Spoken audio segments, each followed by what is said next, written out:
14 v studiu 14 Radia Slovenija. Oddajo in pogovor z violinistko Boženo Angelovo je pripravila Tjaša Krajnc. Posnel jo je Robert Markoč, vezno besedilo bral Igor Velše.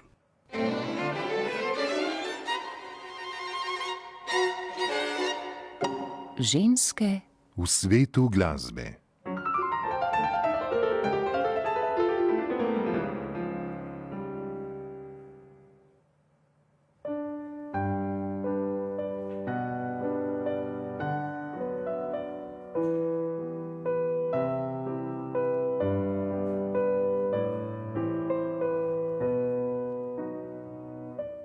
Poslušate Radio Slovenija, tretji program.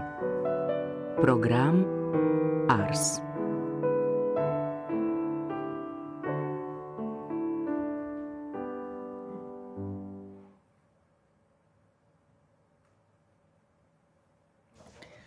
Spoštovane in spoštovani, zdaj vas vabimo, da se nam pridružite pri spremljanju pogovora ob 100. obletnici požiga Narodnega doma v Trstu. Selimo se v tržaško knjižno središče z gosti: senatorko Tatjano Rojc, mestno svetnico Valentino Repini, zgodovinarjem z odseka za zgodovino narodne in študijske knjižnice Štefanom Čokom, odvetnikom in deželnim predsednikom stranke Slovenska skupnost Petrom Močnikom, podpredsednikom Tržaškega občinskega sveta Igorjem Švabom in filozofom Jernejem Ščekom se bo pogovarjal Alen Jelen. Oddajo lahko spremljate tudi v neposrednem videoprenosu na Facebook strani programa Ars. Oddaja o humanistiki. Ars humana, ars humana, ars humana, ars humana, humana, ars humana.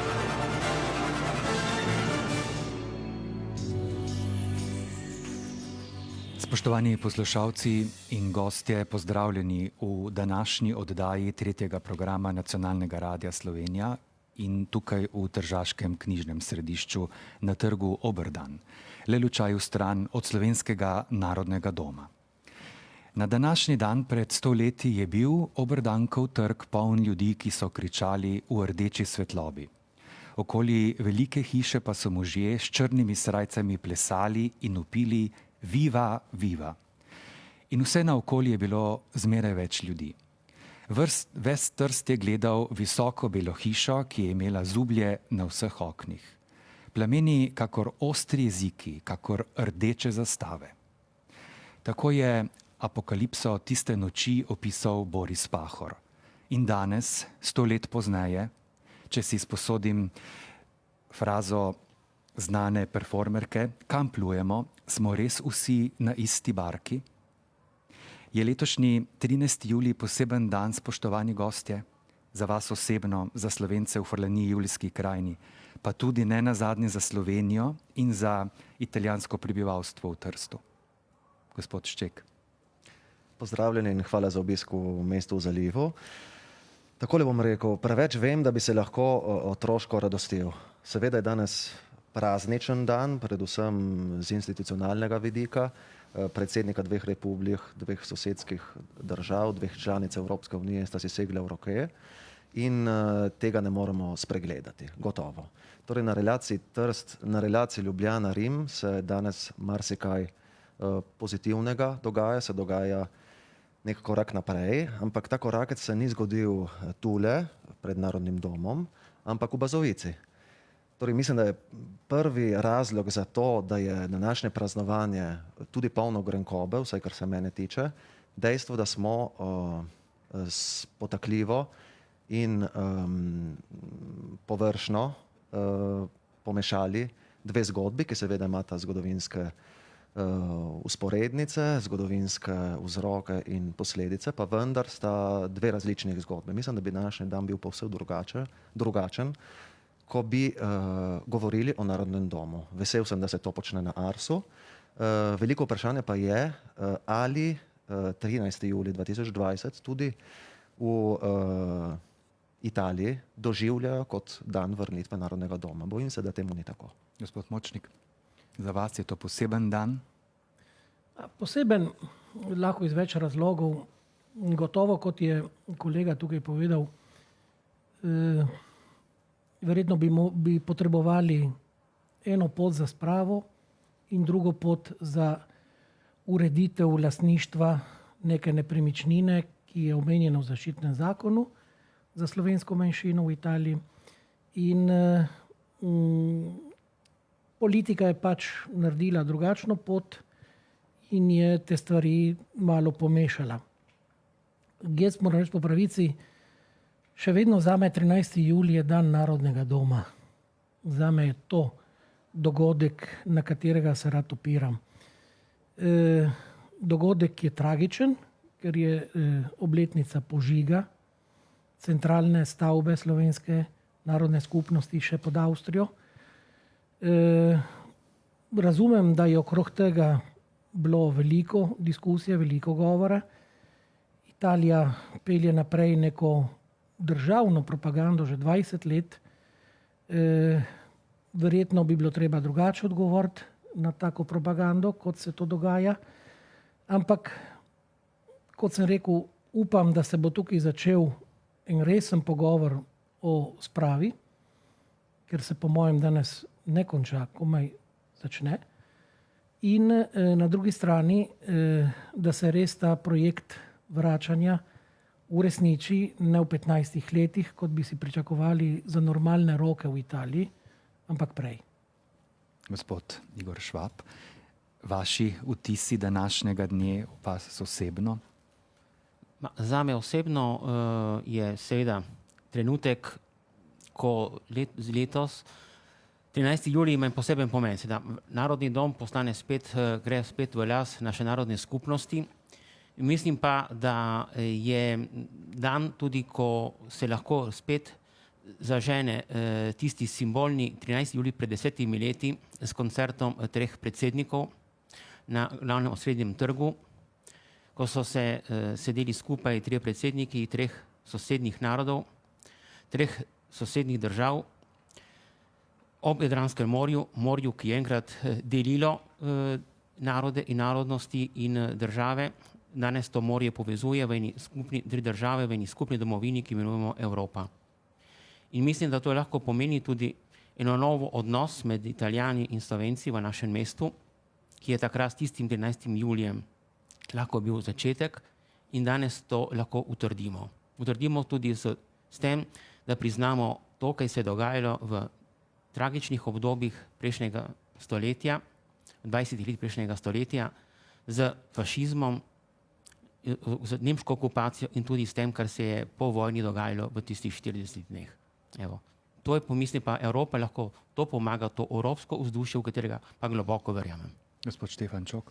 Ja, kot prvo lepo pozdravljeni. Pred par dnevi sem tudi zapisal v razmišljanju, da če bo 13. julij negativen trenutek v zgodovini tega mesta, bomo to ugotovili takoj, ali bo pozitiven, bo terjalo nekaj več časa. Upal bi si trditi, da že s tistima 2 fotografijama 2 predsednikov, ki se držita za roko, ki iz simbolnega vidika nekaj pomenita, težko bi lahko rekel, da je ta dan negativen. Ali bo dolgoročno pozitiven, bo pač stvar časa, potrpežljivosti. Ne dodam kot zgodovinar, da verjetno mi zgodovinari bomo od jutri naprej kot prvi ugotovili, kakšno bo vzdušje, v smislu, če bomo lahko opravljali svojo službo in se bodo politiki ukvarjali z drugimi tematikami, bomo verjetno tega veseli. Tu mislim nasploh na vseh ravneh. Tako da mislim, to pa velja. Ne? Vsekakor nekaj pomembnega se danes zgodilo, vse posledice tega na lokalni ravni, na državni ravni v obeh državah in na osi odnosov med 2 državama pa bo še stvar preverjanja. To danes pa je narodni dom mora biti v ospredju, k sreči danes zaradi pozitivnega trenutka in me pa veseli, da tudi že Igor Švab je že spomnil na drugi pomembni 13. julij, tisti izpred 10 let. Narodni dom, zvezda današnjega dne ali predsedniki? V prvi vrsti lepo pozdravljeni vsi. Gospa Valentina Repini. Jaz bi nekje nadaljevala pri razmišljanju Štefana Čoka, ker se mi zdi, da današnji dan je v prvi vrsti dan vrnitve Narodnega doma Slovencem in je v bistvu naj predstavlja en velik izziv za Slovence, ker imamo enkratno priložnost, da v tem mestu gradimo za bodočnost in predvsem za najmlajše generacije, ki bodo verjetno tiste, ki bodo poklicane, da upravljajo in ovrednotijo in oplemenitijo Narodni dom, da Narodni dom predstavlja tudi v prihodnosti hišo Slovencev, Slovanov v Trstu, dialoga med Slovenci in Italijani in v bistvu naj postane en tak večnamenski center, večkulturni center z evropsko dušo. In mislim, da današnji dan vsekakor predstavlja eno tako izhodiščno točko, ki daje Trstu, da je vsej danes poklicana, da je nekako moralno evropska prestolnica. Meni se zdi, da tudi to, kar se je danes zgodilo recimo v Bazovici in tudi recimo dejstvo, da marsikdo je tudi težko sprejel ta dogodek, verjetno izhaja tudi iz tega, da dogovori so potekali na visokih institucionalnih ravneh, da se je vse odvijalo zelo hitro in verjetno prav baza ljudje niso bili dovolj seznanjeni in nekje tudi dovolj pripravljeni na en tak korak.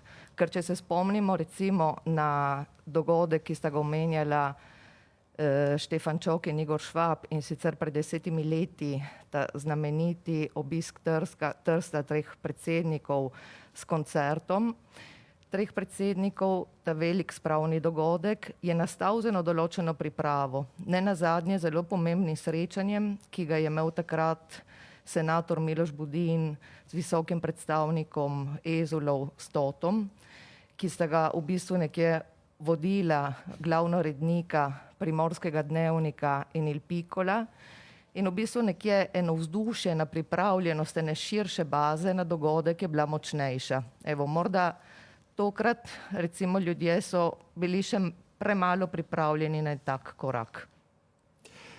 Ker se bo gospod Močnik kmalu od nas posloval, bom preskočil malo temo in zaril malo v zgodovino in tudi v te pravne vozle, ki jih predstavlja, ki so pred nami.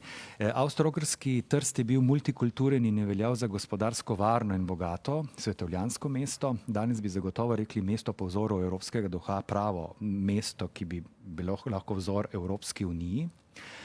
Pa vendar, kako je lahko, gospod Čok, prišlo do požiga Narodnega doma v takem mestu? Ja, kot prvo, ne smemo niti mitizirati tistega habsburškega mesta, ker tudi v tistem habsburškem Trstu, kot marsikje drugod v cesarstvu, so bili marsikateri konflikti, ne samo nacionalni, in to velja vse do danes. Ne smemo pozabiti, da tudi dinamika ni nikoli bila in niti verjetno nikoli ne bila samo Italijani in Slovenci. Ker obe skupnosti sta zelo bogati, tudi z različnimi stališči. Tudi glede današnjega dogodka je bilo mnen več tako v italijanskem delu mesta kot v slovenskem in to je veljalo seveda tudi za habsburški Trst.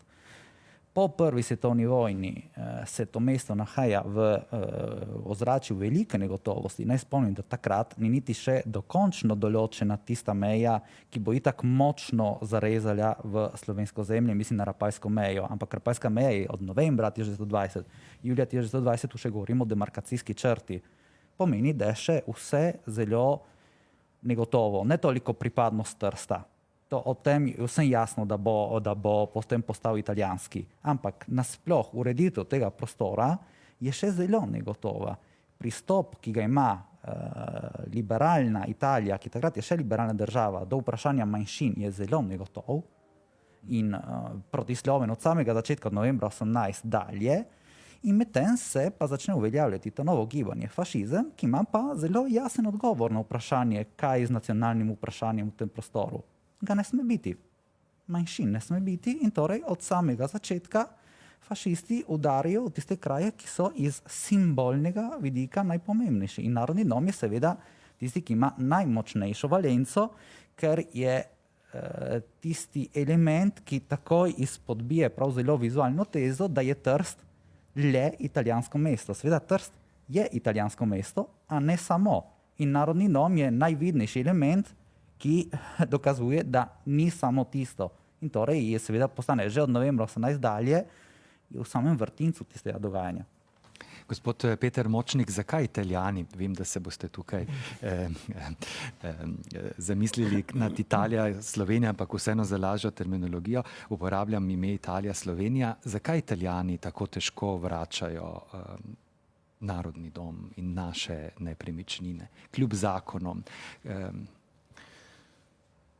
Italijani, vsaj govorimo o tistem bolj nacionalističnem delu, ne govorimo o demokratih. Ja.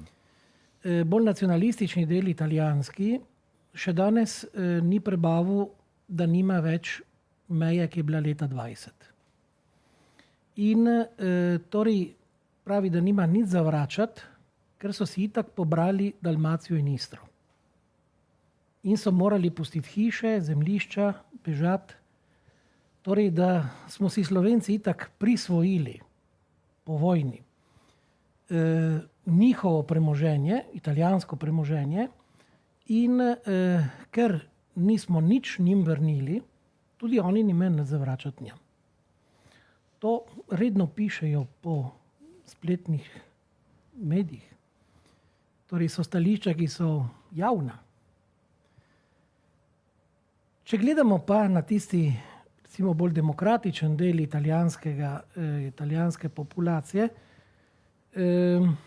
je veliko neznanja, ker italijanska država ni nikoli učila tega dela zgodovine. Se težko prodre med te ljudi, recimo, da bi jim razložili pravzaprav, kaj se je zgodilo. Niso si Slovenci prilastili tujo lastnino. Italija je sprožila svetovno vojno skupaj z Nemčijo, jo je izgubila in je morala na koncu sprejeti določeno stališče. Torej, so popolnoma ločene zadeve, ampak ljudje jih čutijo v sebi še kot nekaj povezanega, kot neko krivico. In zato, ker čutijo to kot krivico, ne čutijo potrebe, da bi potem vračali. Tudi ker resnici na ljubo je bila prisiljena prodaja, ker leta 1924 ostanki Narodnega doma so bili prodani. Prodani za en prazen nič, za res 2 liri, bi rekli po domače. In zakaj? Zato, ker je občina ukazala, da je treba to sanirati. In denarja Slovenci nismo imeli. Torej, oni pravijo, vse so uradno kupili. Zakaj bi morali vračati, ker se je uradno kupilo? Če gremo pa gledati, kdo je kupil, na kakšen način, s čigavim denarjem, potem bi imeli verjetno zagovor tukaj 3 dni. Ampak to je, kot dobro zgodovinarji znajo, stvar, ki jo ljudje ne poznajo, ker ne spada v širšo znanje. In to je, recimo, tudi potem z pravnega vidika težko razložiti, ker postane političen problem. Ne? Pravo in politika pa ni nujno, da gresta skupaj. Pa še eno vprašanje. Letos mineva tudi, kar ne smemo pozabiti, 90 let od ustrelitve bazoviških junakov, ki jih je na smrt v prvem tržaškem procesu obsodilo posebno fašistično sodišče in sodba še vse do današnjih dni velja in ni bila razveljavljena. Kako je mogoče, da v moderni Evropi, ki temelji na pravu in na antifašizmu, še veljajo sodbe fašističnih sodišč? Katera sodna pot je, vem, da se vi s tem primerom intenzivno ukvarjate in spremljate, pa je še možna v Evropi in v Italiji, da se to reši? Torej, v Italiji zakon za revizijo sodb posebnega sodišča, ki je bil izdan leta 1944, so leta 2004 ukinili. Je minister Calderoli od Lige, ki je bil minister za reforme, ukinil celo vrsto zakonov, češ da s tem simplificira, in so ukinili tudi zakon za revizijo procesov oziroma sodb posebnega fašističnega sodišča. Je ostala odprta samo možnost, da se to razveljavi, da se izniči torej to sodbo.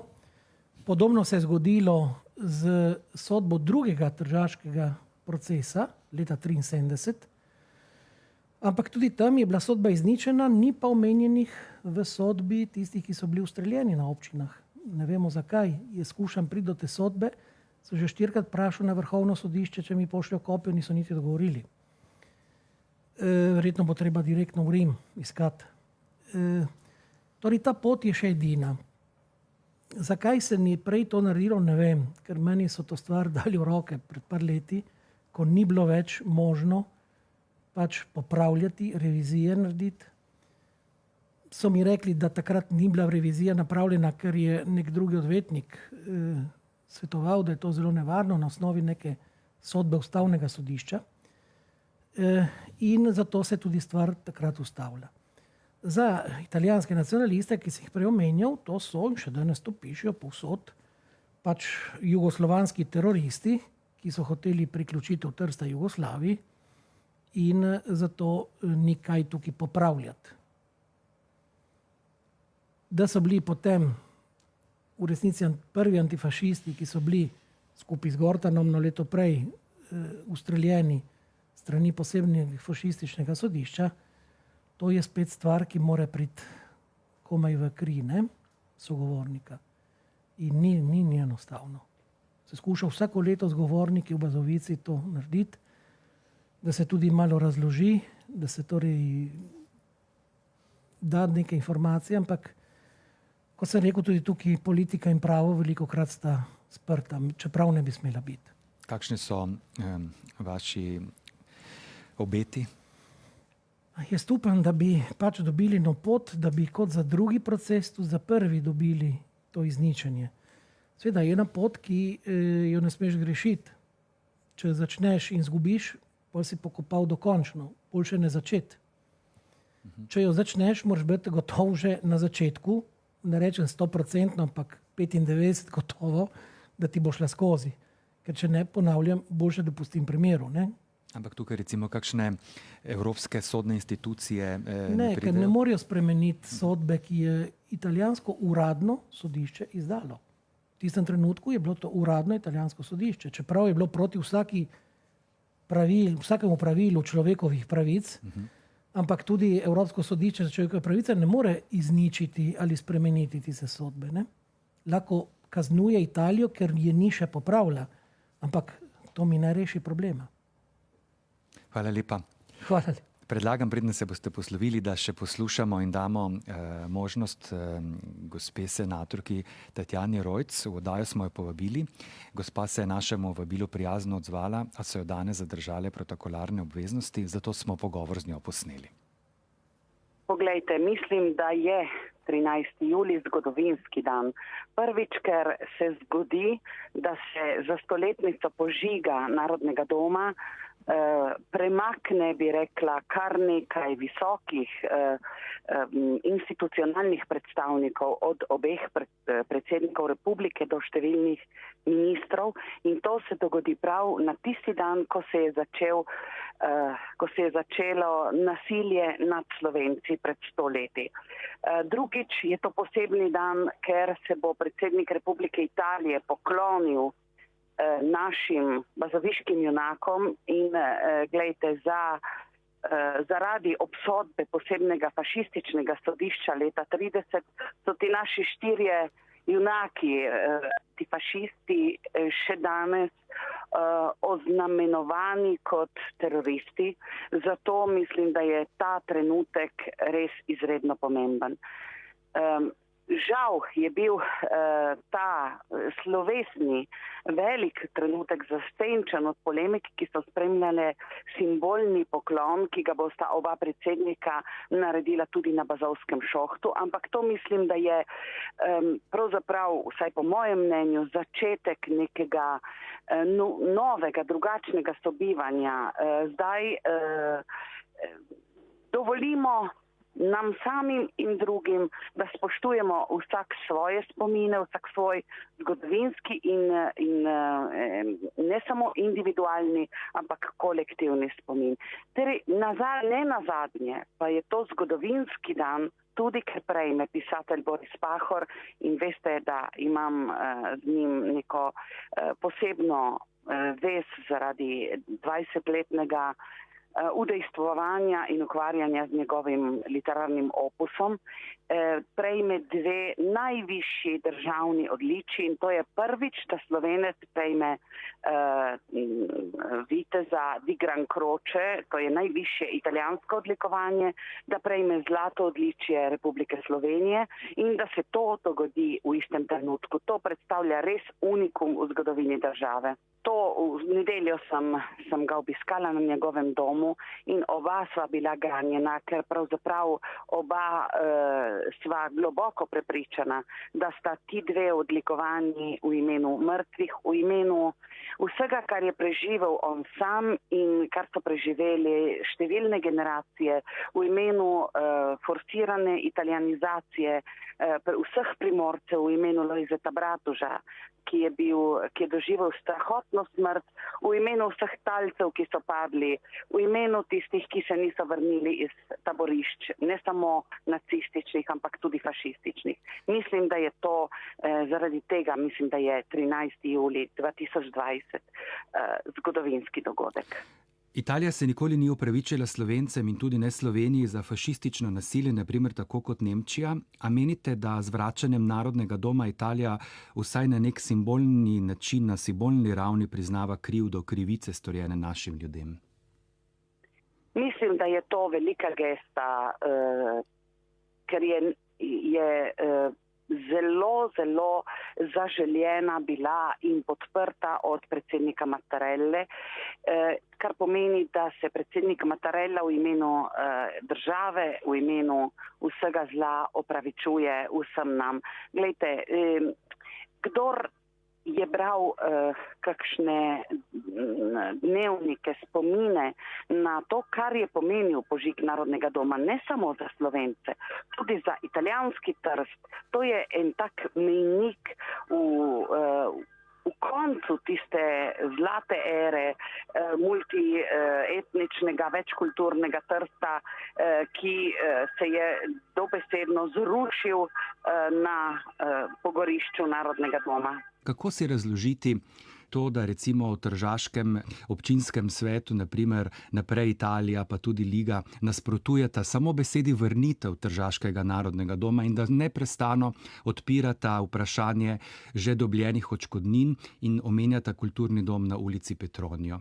Trst, nažalost, in to povem z velikim obžalovanjem, je desničarsko mesto. Desnica v Trstu ni samo tista zmirna, liberalna, konservatorna desnica, ki jo poznamo v Evropi. To gre predvsem za nacionalistično desnico. Tako da seveda moti dejstvo, zaradi katerega je pravzaprav Narodni dom nastal leta 1904. To stavbo so naši predniki zgradili, ker je pomenila simbol ekonomskega in kulturnega vzpona slovenske narodne skupnosti sredi Trsta. To pomeni, da smo Slovenci postali ne več samo proletariat, ne več samo težaki v pristanišču, ne več samo služkenje pri tržaških premožnih družinah ali perice, ampak da smo postali neka suverena, pomembna komponenta tržaške stvarnosti. In tega nam še danes nekateri nočejo priznati.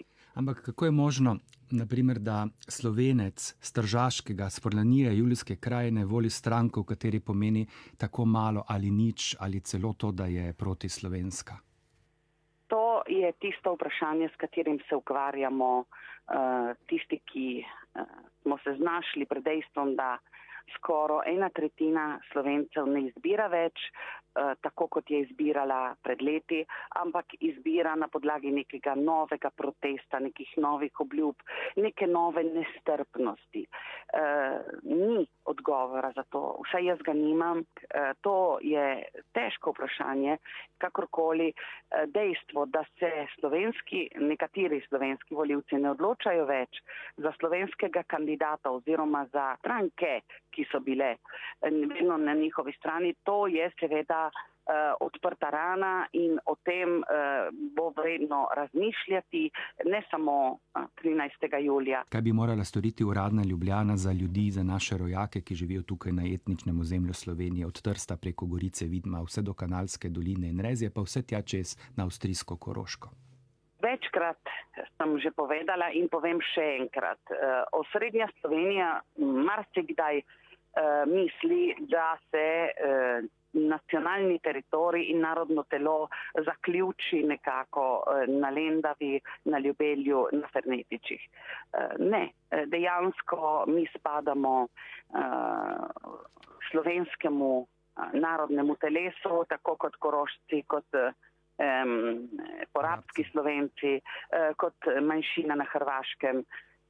Kakor je zgledno urejeno za priznane manjšine v Sloveniji po ustavi, bi bilo lepo, da bi Slovenija podčrtala, da bi morale tudi sosednje države zgledno urediti vprašanje manjšin, med temi tudi slovenske seveda, za to, da bi nam priznali pravico do zagotovljenega zastopstva v parlamentu predvsem in v drugih institucionalnih organih, kjer je to predvideno po zakonu in za kar se si še danes prizadevamo. To je bila senatorka Tatjana Rojc. Gospod Jernej Šček, ali je uradna Ljubljana brezbrižna? Kako je rekel Kosovel, v Ljubljani igrajo biljard? V Ljubljani spijo in igrajo biljard. Torej Ljubljana mejo razume kot eno vikendaško vprašanje tega, ali bo moč oditi v soboto in nedeljo v drugo hišo na Hrvaško na morje. To je njihovo pojmovanje obmejnosti, v katerem seveda, kar je pravkar naša senatorka povedala, dejstvo, da se slovenstvo ne zaključi na Fernetičih, ugotavljamo, ima premalo prostora. Ravno zato opozarjam na to, da je za današnjim dnem ena ledena gora, za katero močno dvomim ali pa se sprašujem, koliko se je Ljubljana zaveda. Koliko se je Ljubljana zaveda, da je neko pokončno prijateljsko spravno dejanje mogoče utemeljiti samo na znanju, ne pa na neznanju. Samo na spominu, ne pa na pozabi. Torej, ne le laž, tudi nevednost je krivična. In ugotavljamo, da, oziroma sprašujem se in upam, tu dopuščam kanček upanja, da bo za današnjim institucionalnim stiskom rok sledilo tržaško delo, ki se dogaja, kot Štefan dobro ve, vsako jutro v šolskih prostorih. Ob svojih obiskih na slovenskih gimnazijah bulijo vame v oči, kot bi padel z Marsa. Zakaj? Ker moram začeti zgodbo vsakič ab ovo, od začetka. In na tak način, po 50 minutah šolske ure, je konec, ne priješ do bistva. Zgodovina se začne tedaj, ko obvladaš osnovne komponente nekega miselnega zemljevida po pretekle zgodovine, ko imaš v sebi imena, priimke, dogodke, letnice in jih začneš povezovati, kontekstualizirati, iskati vzročno-posledične zveze. Takrat se zgodovina šele začne. Na tak način pa s takim institucionalnim pojmovanjem sprave sumim, da problema ne bomo rešili. Ko ne bomo začeli tam, kjer zgodovina živi. Zgodovina obmejnega človeka živi v vsakodnevnih izbirah, ki jih naredimo ali ne naredimo. Medtem, ko je v osrednji Sloveniji to poglavje, če že, eno od tolikih učbeniških poglavij, ki ga ne jemljajo dovolj resno. Kot bi se jih ta zgodba ne dotikala, kot bi mi bili del neke obrobnega toka slovenske zgodovine. Torej, to je za nas, zame osebno, žaljivo. Da moram vsakič začeti zgodbo od začetka. To ni hujše nočne more, kot je večno vračanje enakega. In to od svojega lastnega človeka. Ne? Kaj šele, tu je ponavljam, Štefan, vsakodnevno uprežen v projekte, ki skušajo to zgodbo predstaviti na obe strani. Vse strani neba.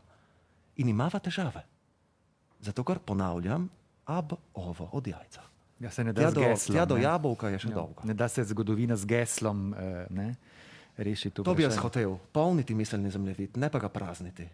To bi bil dejansko korak naprej. Vse ostalo so posli. Gospod Štefan Ščok. Se strinjam, bi tudi dodal, recimo tako, to mesto je že doživelo pomembni trenutek pred 10 leti, ko so bili tu 3 predsedniki. Mi ne smemo tudi pozabiti na vlogo hrvaškega jezika, hrvaške kulture in vsega tistega, kar je na Hrvaško vezano v tem prostoru, ker ta severno-jadranski prostor je skupen. Zdaj, pustimo stati še nemški element, ampak vsaj italijanski, slovenski in hrvaški so vsi 3 še kako pomembni. Smo imeli tu 3 predsednike, ki so bili v Narodnem domu, so bili pri spomeniku istrskim Ezulom, smo imeli koncert 3 predsednikov z 10 000 Tržačani.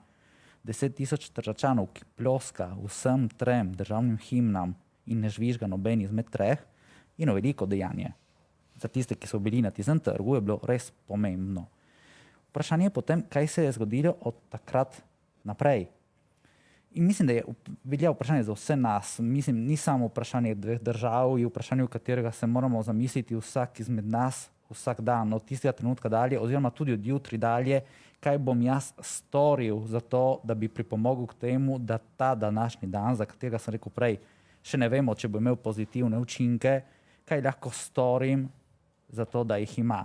Eno izmed teh zadev je, kot se naveže na tiste, kar je rekel prej Jernej, ker vem, da se strinjaš z njim, da vsakič od začetka je težavno, ker pa mislim, da se bo tudi on strinjal s tistim, kar sem jaz napisal, da ko si pripadnik manjšinske skupnosti, moraš imeti dosti potrpežljivosti in dosti ustrajnosti. Če tudi bova 100-krat morala začeti znova, bova še 100-krat začela, ker sva prepričana, da to ni pomembno samo za Slovence v tem prostoru. Seveda je pomembno, ampak za celotni ta prostor, torej tudi za tiste, ki niso Slovenci. Danes je pomembni dan vrnitev Narodnega doma, ne za slovenski Trst, za celotni Trst. In tega se moramo tudi mi potruditi, da se celotno mesto zaveda. In je pomembni dan tudi za celotno Slovenijo. Tu je tudi vprašanje, kako gleda. Ne samo, kako gledamo mi na ta dogodek, ampak kako v osrednji Sloveniji se gleda na nas in ne le na našo preteklost, kot folklora ali pa kaj je bil Habsburški Trst. Kaj je danes Trst? Kaj bo Trst čez 20 let? In kakšno politiko se splošno bo vodila Slovenija do tega prostora, vključno seveda z vprašanjem zgodovine. Samo še eno stvar ne dodam. Nekaj ugotavljam. Italija je pred 16 leti izglasovala zakon za 10. februar, dan spominjanja na fojbe Exodus in kompleksnejšo zgodbo vzhodne meje. Vedno pozabljeno, da si zadnji del imena zakona. Ugotavljam, da tisti zakon je imel dosti tudi slabih in tudi nekaj dobrih posledic.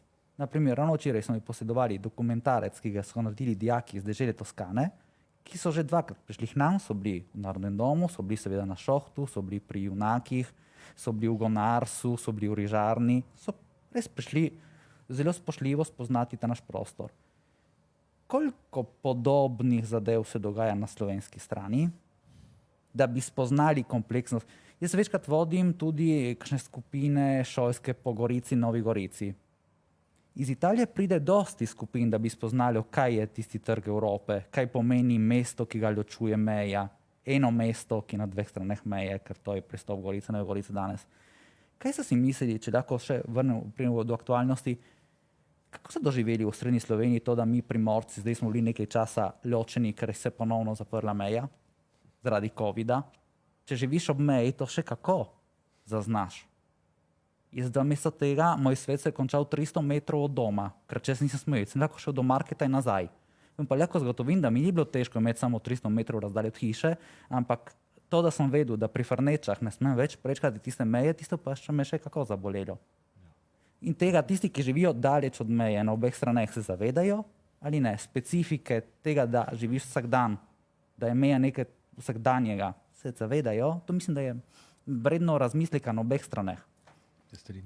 Gospa Valentina. Jaz bi dodala še to, ker v bistvu se zelo strinjam s tem, kar sta povedala Jernej in Štefan, in se mi zdi, da z tega vidika tudi pri informiranju mladih me izredno veseli današnje odlikovanje pisatelju Borisu Pahorju, ki ne samo kot priči dogodka požiga Narodnega doma, ampak predvsem tudi, ker on je bil v vseh teh letih neutrudni pričevalec pri mladih generacijah, ki so se tudi potom njegovega pričevanja seznanjali tudi zgodovino tega prostora, in se mi zdi izredno pomembno tudi dejstvo, da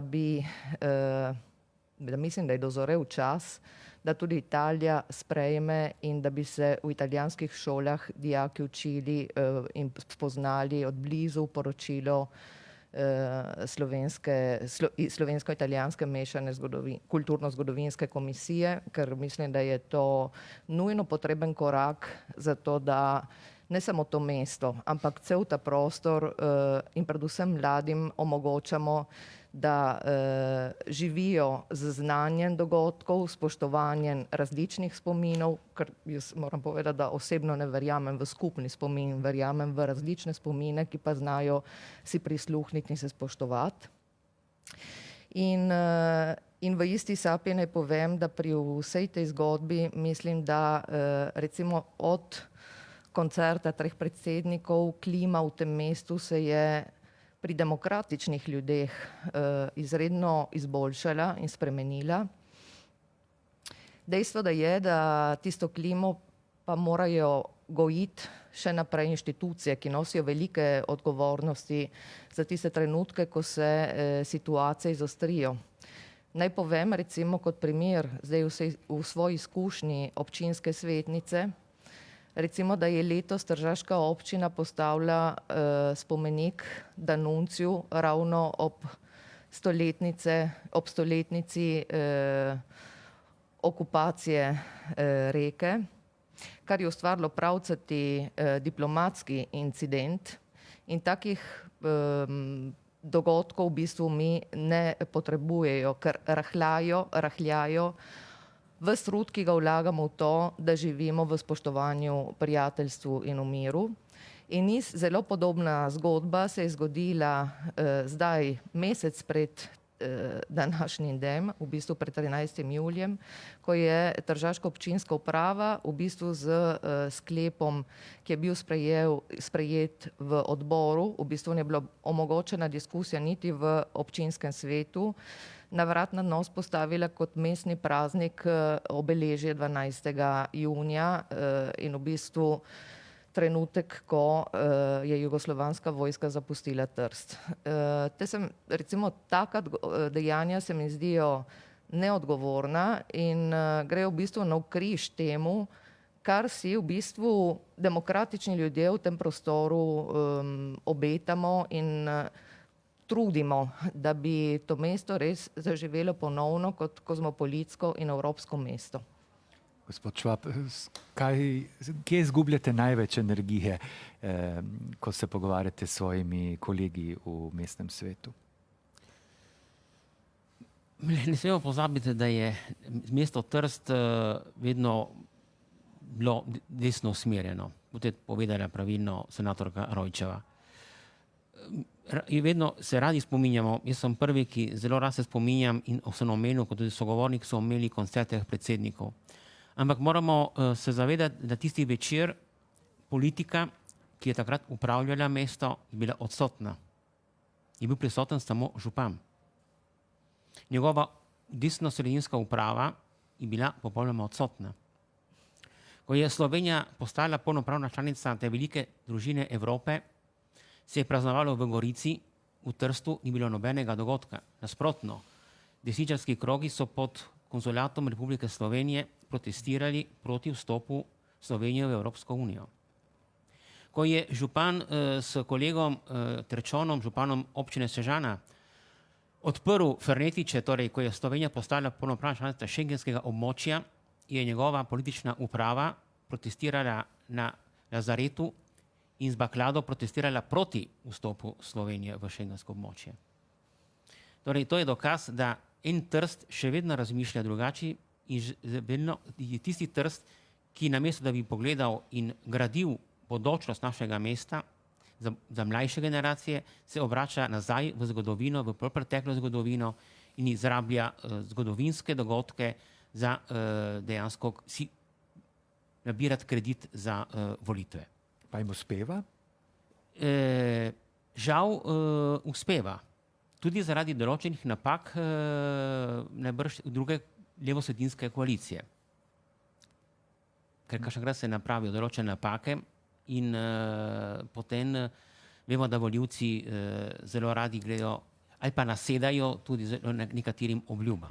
Torej, Gotovo je, da nažalost obžalujem, da se tudi pri mlajši generaciji težko razumemo, ko gledamo na zgodovinska dejstva. Smo tudi videli, da nažalost tudi mladi, tudi bi rekel izučeni kolegi v občinskem svetu, ko so odvetniki in profesori in notari, dejansko gledajo na dogodek 13. julija danes in vrnitev Uradnega doma zelo negativno. Zakaj? Ker je to pač dejansko nekaj darilo italijanske države Slovencem, se itak imajo že vsega in da je to pač bilo klonila pritiskom Slovenije in to. To je današnja slika, mislim. Tukaj se spomnim vaših besed, ki ste jih izrekli v enem od intervjujev. Kmalu bomo na vrsti Slovenci, takoj po beguncih.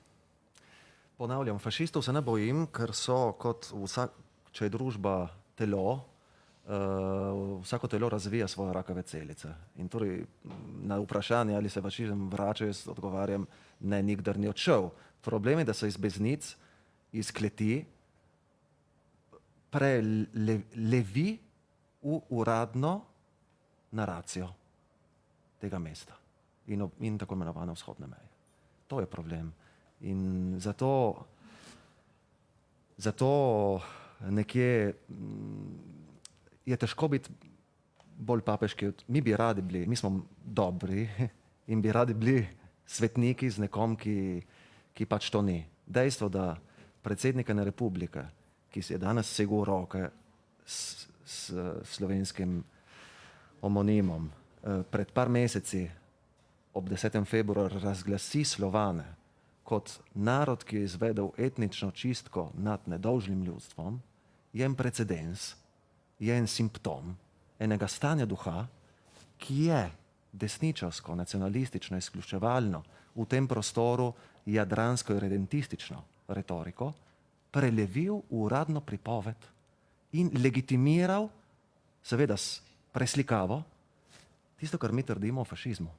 Torej, žal je nekje so vsebine italijanskega redentizma v tem prostoru postale zakon. Torej, ne čudim se ob tem, da tržaška desnica, ki je, to jim lahko priznam, morda bolj desničarska od drugih italijanskih krogov, ravno zato, ker tu zadeve skelijo.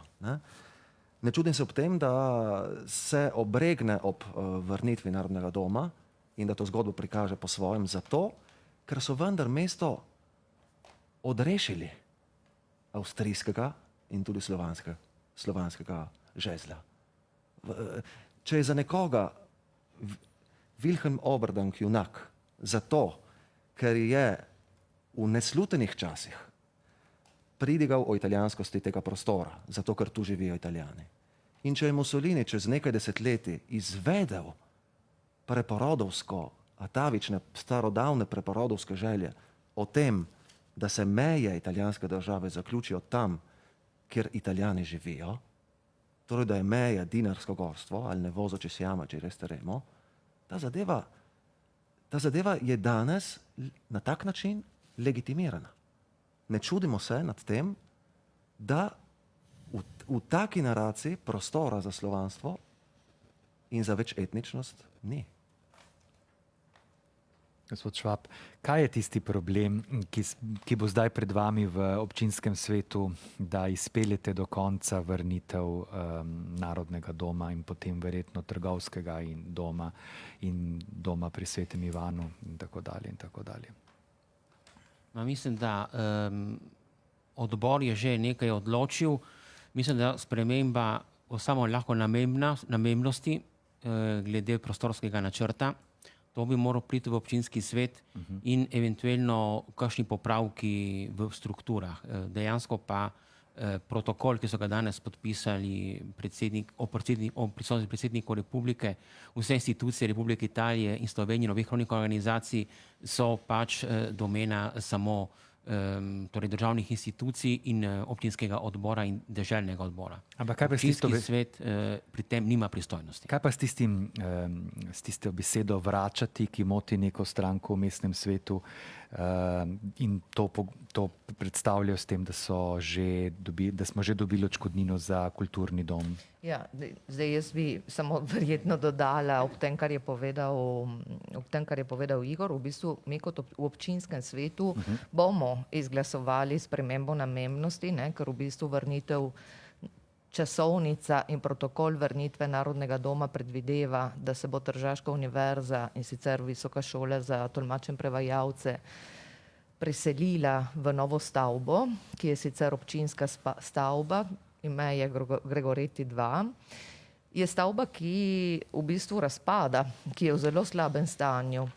In italijansko ministrstvo se je zavzelo, da bo v višini 10 milijonov evrov tisto stavbo popravila in uredila, tako da bo lahko v bistvu Tržaška univerza dobila nov prostor, kar pomeni, da bo tudi tržaška občina imela v premoženju valorizirano stavbo. Zaradi tega se bo v bistvu ta sklep glasoval v občinskem svetu za časovnico, ne vemo še točno kdaj, verjetno enkrat jeseni. Dejstvo pa je, da pred podpisom današnjega sporazuma na prefekturi je župan sklep predstavil odboru in da se je nekje prvič zgodilo, da bi županov sklep nekateri odborniki odvrnili. V bistvu zgodilo se je stranko Forza Italia, Naprej Italija in Fratelli d'Italia, to je ta desničarska stranka. Zaradi tega meni se zdi, recimo ponavljam, meni se zdi škoda, da v mestnem svetu en tak sklep, verjetno to bo tudi to, kar se je zgodilo znotraj odbora, bo tudi odraz glasovanja potem v samem občinskem svetu, da Tržaški občinski svet zamuja eno tako priložnost, da bi lahko pokazal v širši obliki, da je dovolj demokratičen, dovolj zrel za en tak premik. Dejstvo pa je, da v tem prostoru, kot je bilo že povedano, od govorov in sovražnih govorov, neprimernih govorov, ki jih poslušamo 10. februarja na Bazovskem šohtu in še druge podobne zadeve, dokazujejo, da v bistvu manipulacija zgodovine v politične namene in propagandne namene v tem mestu imajo zaenkrat še en določen doprinos.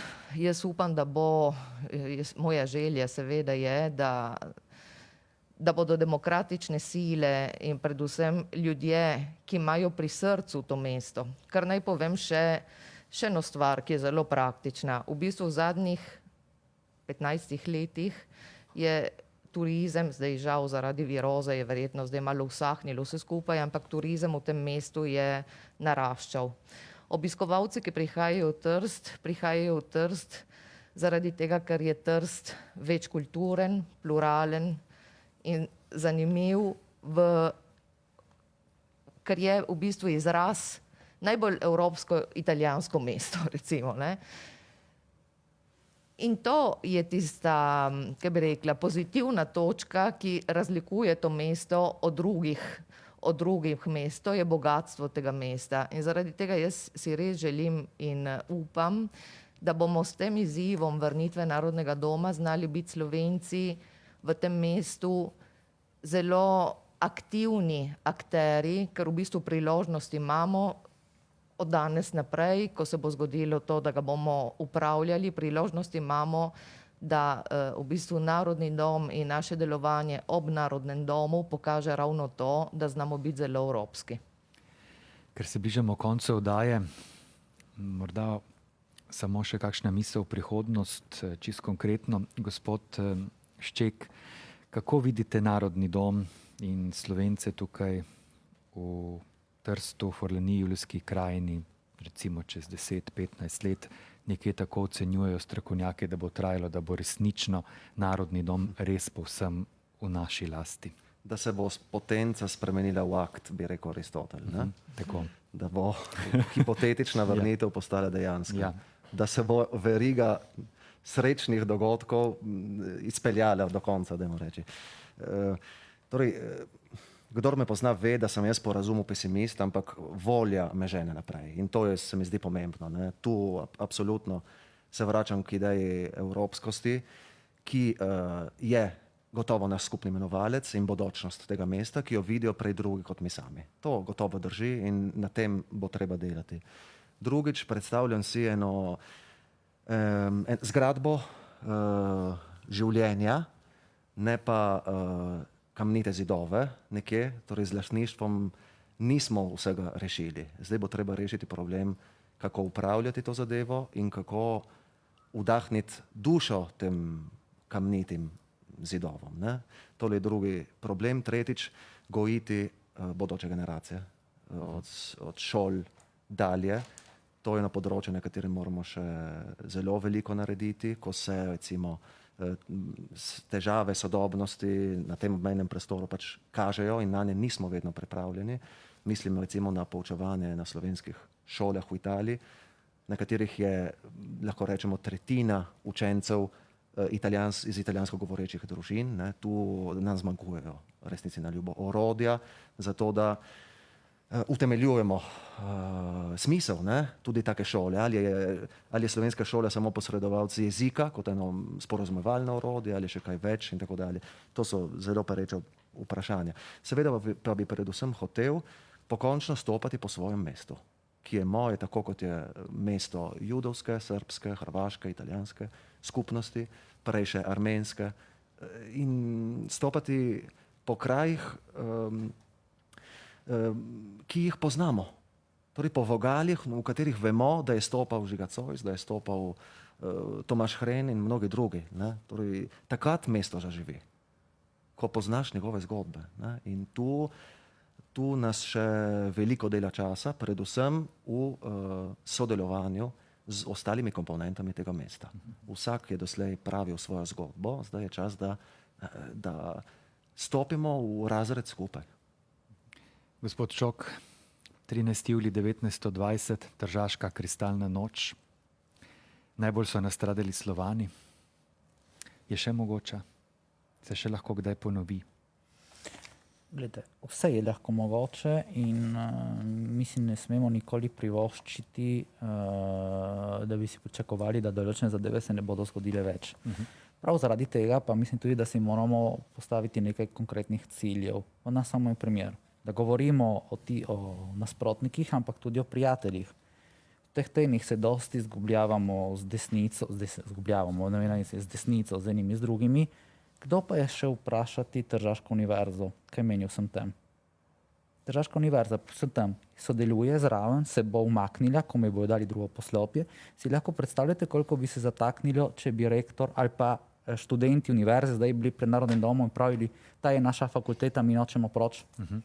Ne smemo zanemarjati tisti, ki so nam ob strani, ker se spomnimo samo tistim, ki so nam nasprotniki. Se treba samo spomniti. Druga stvar, ustrajati moramo zdaj res glede zgodovine, pri tem na vseh nivojih, pri vseh omizjih, v vseh jezikih, da zgodovinopisje mora biti svobodno, da ne obstaja uradna zgodovina. Prej Valentina je omenila poročilo mešane komisije, ki ga moramo vsi poznati, ampak tudi tisto ne sme biti uradna zgodovina. Zgodovinari stalno raziskujemo naprej. Samo diktature imajo uradno zgodovino. In samo dve diktaturi se lahko dan zedinita, tisto se je zgodilo, pika, ni več diskusije. V demokraciji se raziskovanje nadaljuje. Torej, dialog, razumevanje, poučevanje zgodovine, posredovanje svojega spomina in razumevanje spomina soseda, ki je večkrat različno od tvojega, in soočenje. To seveda ne stoji v enem postu na Facebooku, ne stoji verjetno niti v enem tiskovnem sporočilu za medije, zahteva dosti časa, dosti dela vsak dan.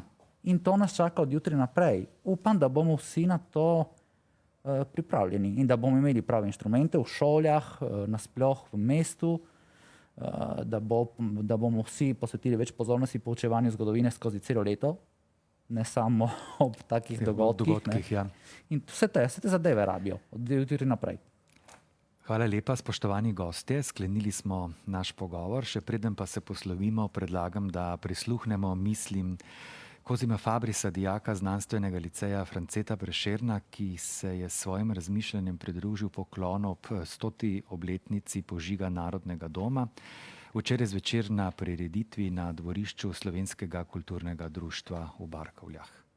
Ob 16. pa seveda naj povem, da se bodo odstranile varnostne ograje pred Narodnim domom v ulici Filci in da bomo s pesmijo in besedo simbolno lahko objeli naš slovenski narodni dom. Hvala lepa. Vrnitev Narodnega doma me navdaja z veseljem. Prav pred kratkim smo s prijatelji govorili o našem mestu. Prišli smo do zaključka, da je naše mesto zelo lepo, vendar je bolno. Zbolelo pa je na začetku prejšnjega stoletja in šele sedaj smo na poti počasnega okrevanja. Prav na tej poti je tudi vrnitev Narodnega doma slovenski skupnosti.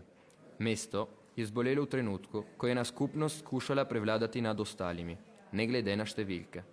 To je po mojem mnenju v nasprotju z naravo mesta, ki je zaradi svoje zemljepisne lege na meji med dvema velikima svetovoma, slovanskim in latinskim. Prav zaradi tega je bilo to mesto nujno multietnično. V takem mestu je naravno, da nastajajo spori med narodi, vendar nasilje prejšnjega stoletja je presegalo vsak moralni okvir. Prej sem nalašč uporabljal besedo skupnost, ker je po mojem važno, da začnemo govoriti o skupnosti in da opustimo besedo manjšina. V smislu, da ne more nikoli veljati enakopravnost, ko smo v odnosu več proti manj. S tem seveda ne postavljam pod vprašaj pravic manjšin, temveč razmišljam samo o novem pogledu na slovenski del Trsta. Rad bi, da se ne bi slovenski Čržačani počutili več v manjšini, temveč da bi se imeli spet za važen del mesta. Vrnitev Narodnega doma me veseli tudi zato, ker sem zelo ponosen Tržačan. Morda se bo komu zdel ta moj ponos nekaj malenkostnega, vendar za me ni tako. Kadar govorimo o Tržačanih, takoj pomislimo na osebe italijanske skupnosti. Mene pa so že od majhnega učili, da pomeni beseda Tržačan nekaj več. Ta pomen se skoraj prekriva z idejo kozmopolitizma, saj so mi vedno pravili, da biti Tržačan pomeni biti delno Slovenec, delno Italijan, delno Srb, delno Hrvat, delno Grk in tako dalje. Praktično pomeni biti del sveta. Zaradi tega predstavlja vrnitev Narodnega doma en korak naprej tudi v to smer, en korak naprej k prepričanju, da je tudi Slovenec Tržačan. Oddaja o humanistiki. Ars humana, ars humana, ars humana, ars humana, humana, ars humana.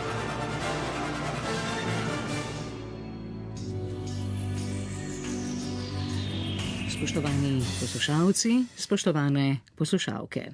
Končana je oddaja Ars Humana z gosti, senatorko Tatjano Rojc, mestno svetnico Valentino Repini, zgodovinarjem Štefanom Čokom, deželnim predsednikom stranke Slovenska skupnost Petrom Močnikom, podpredsednikom Tržaškega občinskega sveta Igorjem Švabom in filozofom Jernejem Ščekom se je pogovarjal Alen Jelen. Tehnična izvedba Jon Črgan in Vekoslav Mikes, oddajo smo pripravili v Tržaškem knjižnem središču. Zvočna knjiga na 3. programu Slovenija.